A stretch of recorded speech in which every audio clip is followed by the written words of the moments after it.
Hello and welcome, everybody. I'm Rachel. I'm Peter. And this is All for Animals. Thank you for joining us this week. We are going to be doing another installment of our listener stories. That's going to be a fun episode. And obviously, I think we've said this over and over and over, Rachel. Please feel free to write us any sort of story that you think is worth sharing, sad, happy, long or short. These stories are really what keeps us connected as a community. Oh, absolutely. And we honestly love to hear them.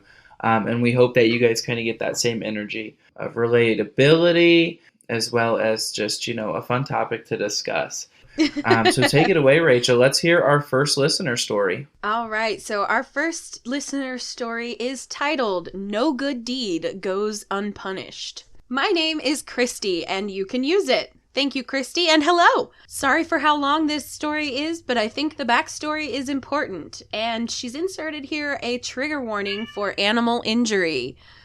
Okay. So everybody, brace yourselves, and that would be Amira also advising you to brace yourself. No, that's Amira looking for a boyfriend right now. Oh, okay. She's just feeling day a and little night for the last lonely. 2 weeks, yeah. Yeah. Sorry about it, people. Yeah, it's an occupational hazard. Yeah, something like that. All right. So Christy says, when I was in grade school, my family lived across the street from this super judgy and rude family that loved to make our whole street miserable. Oh, don't you just love those neighbors?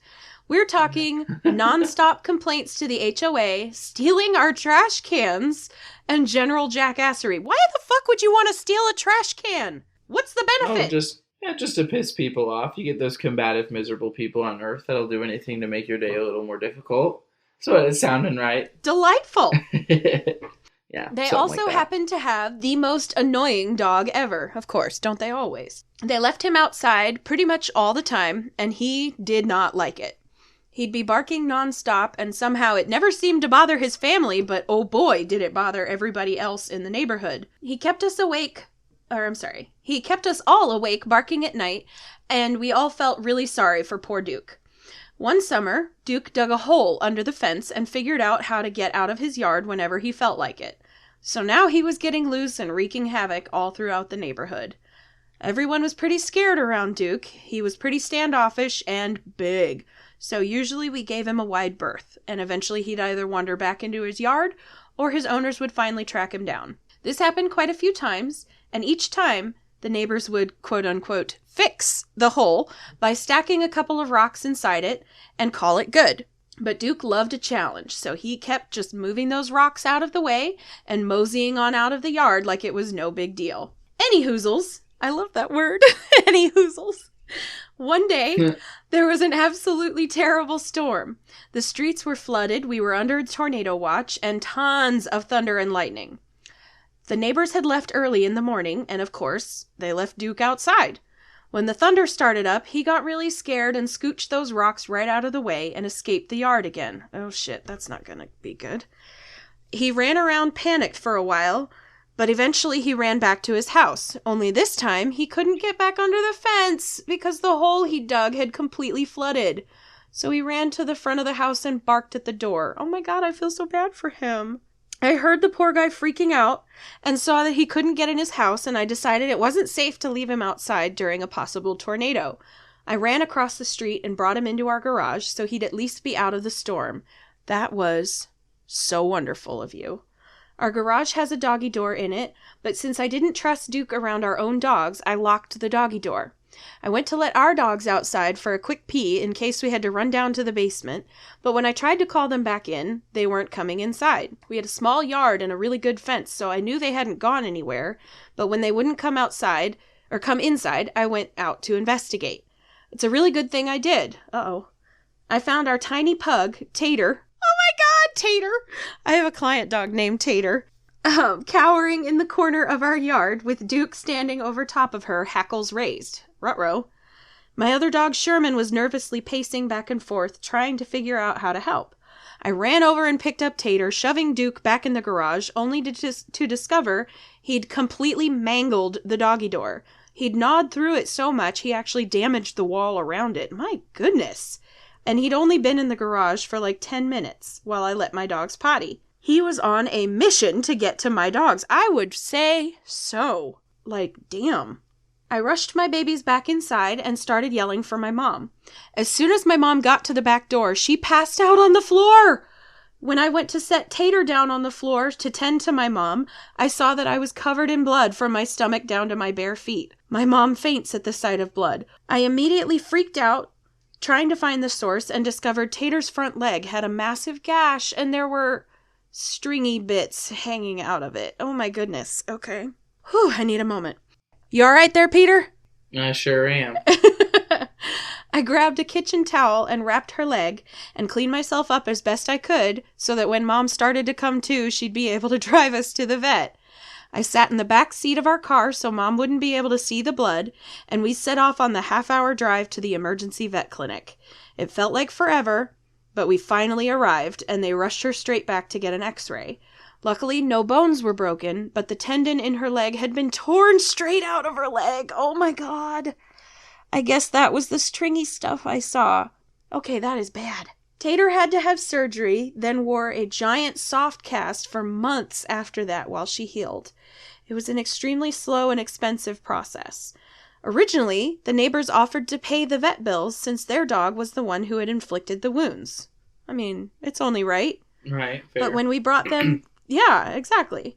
But when we brought them the first vet bill, they threatened to sue us for trespassing and quote-unquote stealing their dog. Jesus. Obviously, that lawsuit didn't wind up happening, and they didn't end up paying any of the bills, but I am happy to report that Tater healed up perfectly.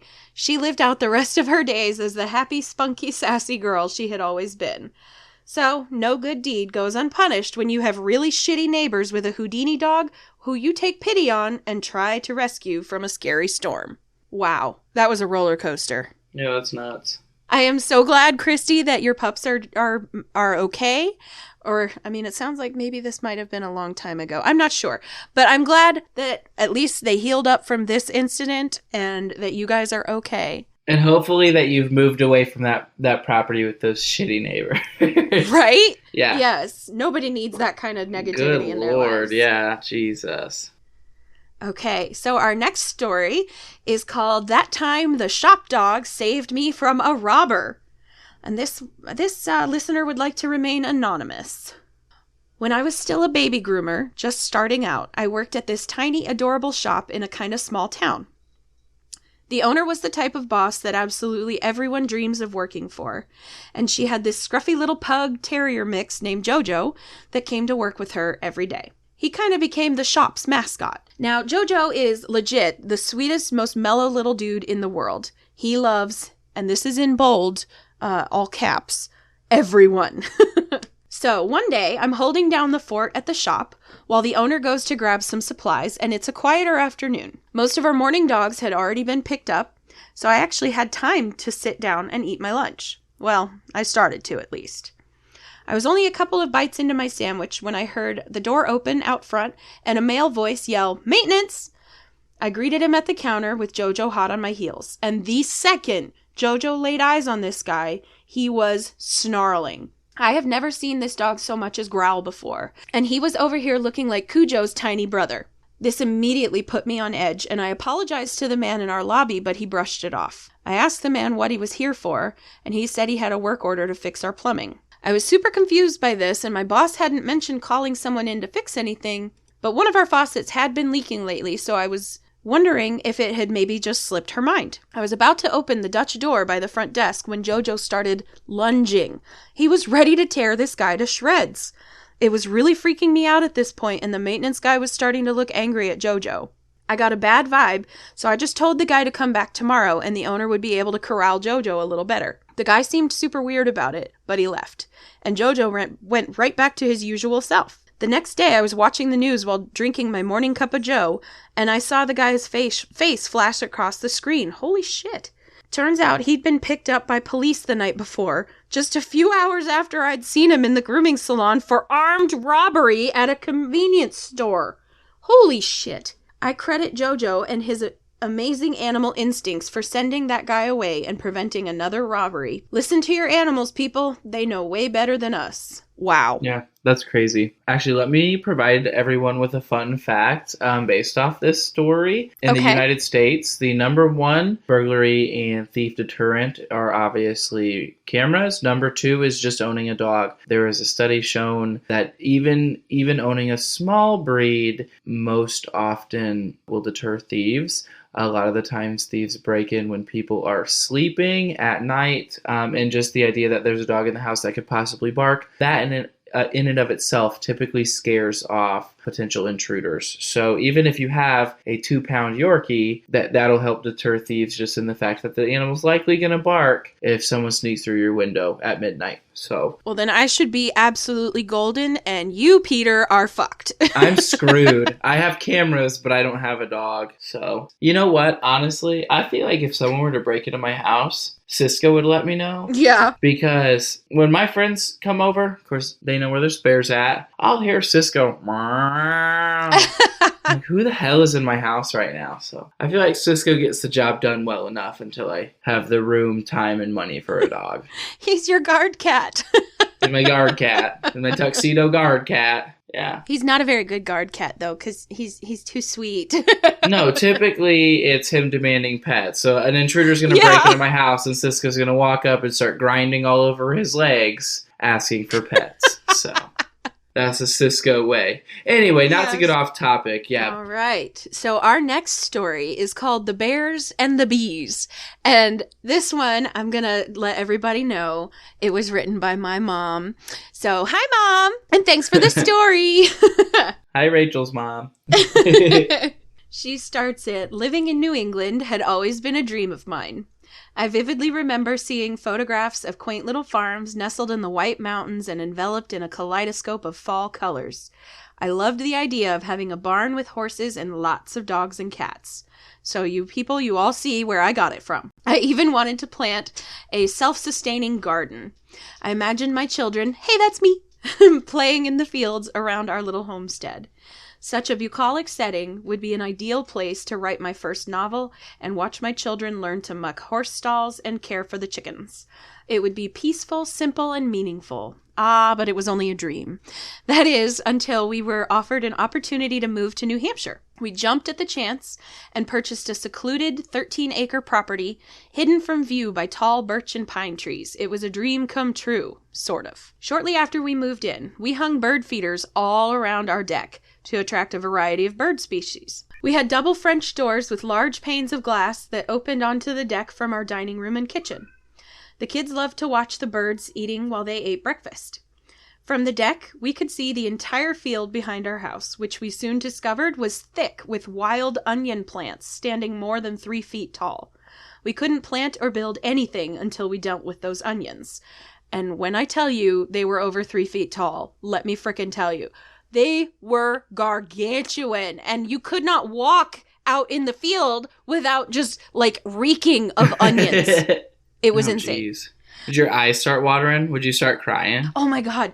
They were like the sweet kind of onions. Okay. So they didn't necessarily make your eyes water, but oh, my God, did they smell so strong. Sure. So it was early spring. The snow was still melting, and everything was a muddy mess. So the field would have to wait. It seemed that the pesky squirrels were enjoying the bird seed and suet more than the birds were. So we decided to invest in squirrel-proof feeders. For a while that seemed to work, affording us a wonderful display of different eastern species of birds. One morning, as I got my children ready for school, a black bear and her very well-fed cub wandered onto our deck and began tearing apart the brand new, quote-unquote, squirrel-proof feeders to get the seeds inside. We stood mesmerized and simultaneously terrified that only a couple panes of glass separated us from the hungry bears. The bears didn't seem bothered by us at all this time. They busied themselves with the contents of the feeders, then licked up any spilled seeds from the deck. They lingered so long that the kids were going to be late to school. We had never encountered bears like this before, so we had no clue how to get the bears to move along. We finally had to remotely honk the horn of our Jeep and blast an air horn to spook the bears so that we could just leave the house. It was exhilarating to encounter the bears right on our deck until we learned that the doors separating us from those bears were never actually nailed into place. Yes, you heard that correctly. All the mama bear would have needed to do was lean on the doors, and she would have been face to face with us in our kitchen. Oh, jeez. Luckily for us, she was otherwise occupied. Our children had a great story to tell their teachers and friends, as well as an ironclad excuse for being late to school. Yeah, there you go. The next funny. spring, a much larger black bear treed her two smaller cubs, and proceeded to eat the garbage from our trash cans. I watched her from a low window along the back of our house. Due to the slope of our backyard and the position of the window, I was eye level with the large female bear. When she saw me standing very close to the window, only about 6 feet or so from her, she chuffed at me several times and did a mock charge toward the window to warn me to back off. I didn't need another warning. I scrambled away from the window to a safe distance where I continued to watch her tear into both a McDonald's and a Burger King bag. She then collected her cubs from the tree and disappeared into the forest behind our house, the Burger King bag still dangling from her mouth. So, we can put that debate to rest. Black bears really do prefer Burger King over McDonald's. There you go. We learned something out of that, right? Oh, yeah. I love telling people that I lived in New Hampshire and that there were black bears that would just come and have a friggin' party on our deck. And my dad hated it because he would plunk down so much money on those squirrel-proof feeders, not knowing that it wasn't necessarily the squirrels that we needed to worry about, but the bears. Right. And I'm over there just giggling and thinking it's hilarious. And Mom is freaking out because of, bears being on our deck. And my dad is mad because of the bird feeders. And oh my God, it was insane. Yeah. Oh, the closest we ever got to anything like that is deer. We had like a deer. I remember we were playing. We had a walkout basement, and me and my siblings were playing some video game, and we just heard the loudest crash ever. And a doe and her 2 fawns just slammed into the side of this sliding glass door we had. Holy shit! Not as scary as bears, yeah, not as scary as bears, but like, I don't know, animals that weigh as much or more than me tend to intimidate me. So yeah. I would say so. Right.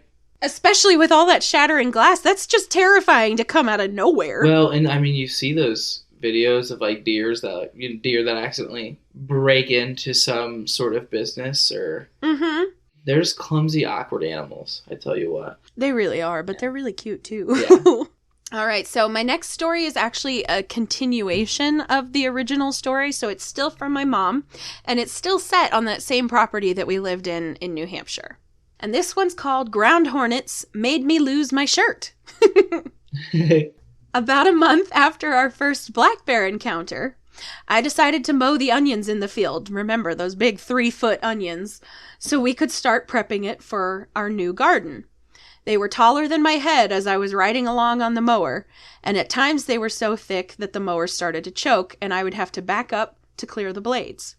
I was riding along singing to myself despite the stinky onions on either side of me, and then the mower hung up on something.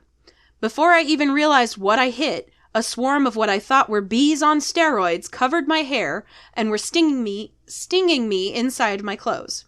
I jumped off the tractor, screaming and stripping my clothes off as I ran towards the house. By the time I got to the house, I was completely naked. No shirt, no shoes, no modesty. I'm quite sure that our neighbors through the forest could hear me screaming.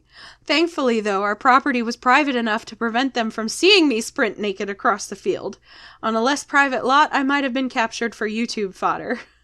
All kidding aside, I was extremely grateful that I wasn't allergic to the venom. The swelling wasn't severe, the stings healed. My pride may have been bruised, but I lived to tell the tale to the delight of my children. It's remained a favorite story ever since. We didn't remain in New England for long. The fall colors were spectacular, the seafood was amazing, but the winters were long and harsh, and the black flies will absolutely eat you alive. Oh, and New England is home to very large, aggressive ground hornets. Be careful when you mow your yard.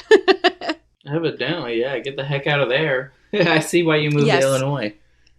Oh, yeah. Well, see, we went from New Hampshire to Colorado, actually. Oh, okay. But night and day. Yeah.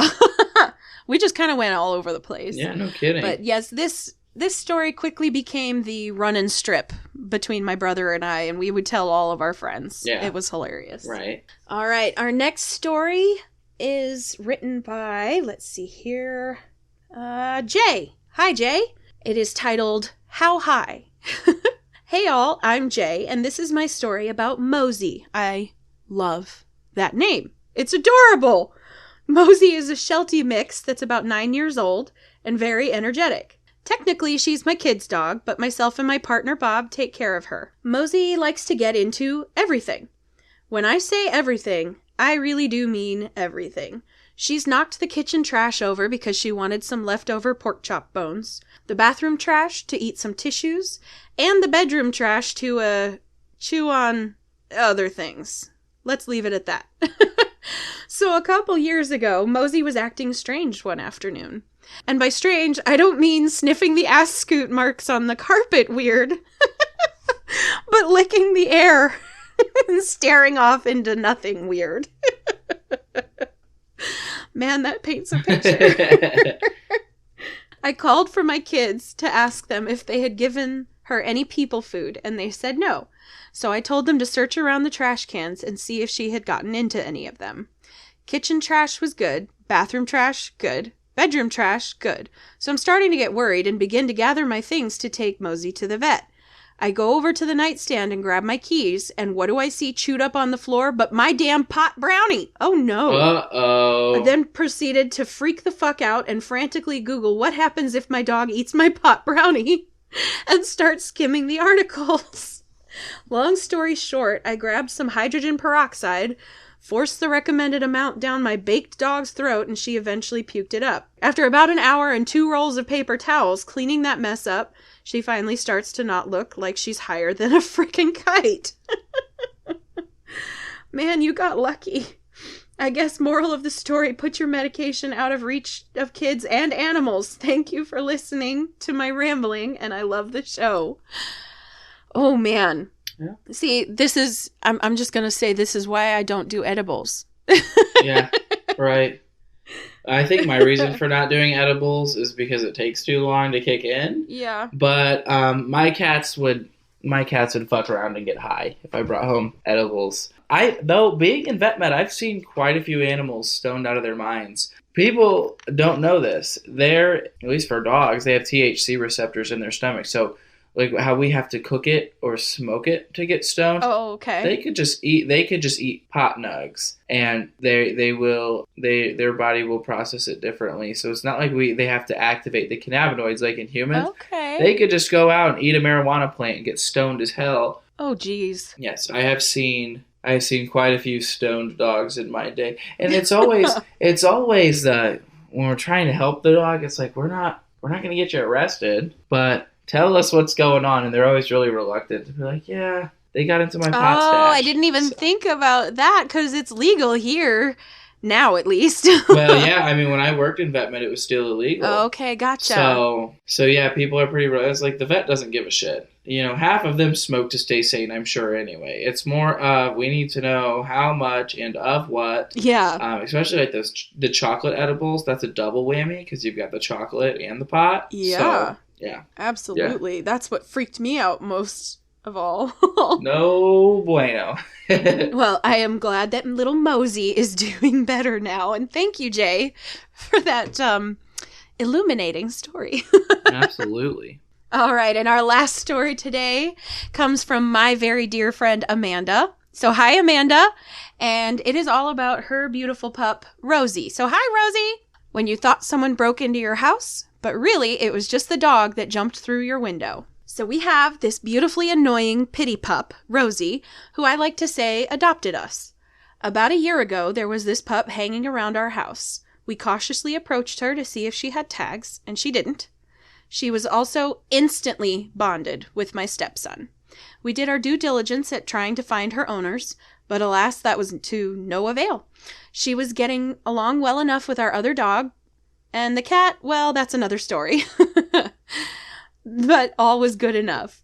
She wedged her way into our home and into our hearts, so we decided to keep her. Okay, now that you have the backstory, let's get to the real reason we're here. How Rosie made me think someone broke into our home. Rosie is crate trained, but we were trying to work toward not having to crate her while we were at work. It just kept her energy too pent up. My husband comes home for lunch every day, so we decided that we would start leaving Rosie out for little bits at a time. We thought we'd start with that time between my husband going back to work after lunch and me coming home from work. All of 3.5, maybe 4 hours. What could go wrong? Am I right? Well, let me tell you what went wrong. I come home from work, walking up to the front door, tired, arms full, and needing to pee. And all I see as I approach the house is a giant hole in the window to the left of the door and glass all over my porch. I freeze mid-step and start panicking. I repetitively call my husband to tell him something is wrong. I think someone broke in and that I'm terrified to go into the house. All he said was, "God damn it, I knew that was going to happen." And he proceeds to tell me that it was more than likely Rosie who broke the window and that I would be okay to go inside. Now I'm panicking for a different reason. What do you mean the dog broke the window? Is she hurt? Is Cooper, our other dog, hurt? Are either dogs still in the house or are they running amok in the neighborhood? These are all simultaneously running through my mind as I'm trying to sidestep glass and make it inside. And mind you, I still needed to pee.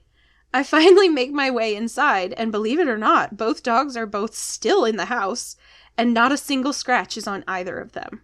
My husband comes home from work early to help get things cleaned up and put in a new pane of glass. A couple of days later, we were outside when our mail carrier came. She told us that she was present when Rosie broke our window. She apologized that she had no way of informing us right away, and she also said that Rosie was just so excited to get to the treats that she was leaving for the dogs. Needless to say, she stopped leaving treats for quite some time, and we stopped leaving Rosie out of her kennel when we were at work. Probably wise. Oh, yeah. Oh my goodness. I remember when this happened, Amanda texted me and was telling me about this, and I was like, oh my God, are you absolutely sure? Like, do you need to call the police? Because she and I both love listening to true crime as well. And so I was like, I would never be able to set foot back in my house unless I had either had my husband or the police clear the house. Right. Right. Oh, geez. Yeah, no, true crime. I tell you what, you watch that true crime shit, because you're really not safe in your own home when you watch these shows. Oh, no. It definitely fucks with your head when you see your head goes right to the worst possible scenario. Oh, yeah. It makes you paranoid as fuck. You're a true crime fanatic, exactly. So, well, that's why, albeit I don't have a dog, I have cameras. And yeah. they're working, they serve their purpose. Yes. I mean, whatever works. Nevertheless, hey, at least the dogs were good. At least no one's house got broke into, and you just replace the window, crate the dog, you're all good to go. Yes. Yes, and I am proud to report that Rosie is a very, very happy, boisterous, and exuberant girl, and she did not suffer any long-term effects from that window-breaking debacle. And the mail carrier has recently returned to bringing treats to Rosie. Oh, nice. So everybody wins. So she didn't have to go without too long. Right. Alrighty, well, that was all the stories I had for today. And if anybody feels like contributing some extra stories, that would be absolutely amazeballs. We need all your stories, every single one, happy, sad, or otherwise. So you can send all your stories to allforanimalspodcast@gmail.com. And to preface the crazy stories, because I know I've heard some crazy stories out there, if due to, comfort levels or hell, even legality, if you want to leave yourself anonymous, that's totally fine. Just make sure to note that in the story. Yep. And that way we will keep all information as private. So thanks for tuning in, pet people, and we will visit you guys next week with some more fun. All right. Thank you, everybody.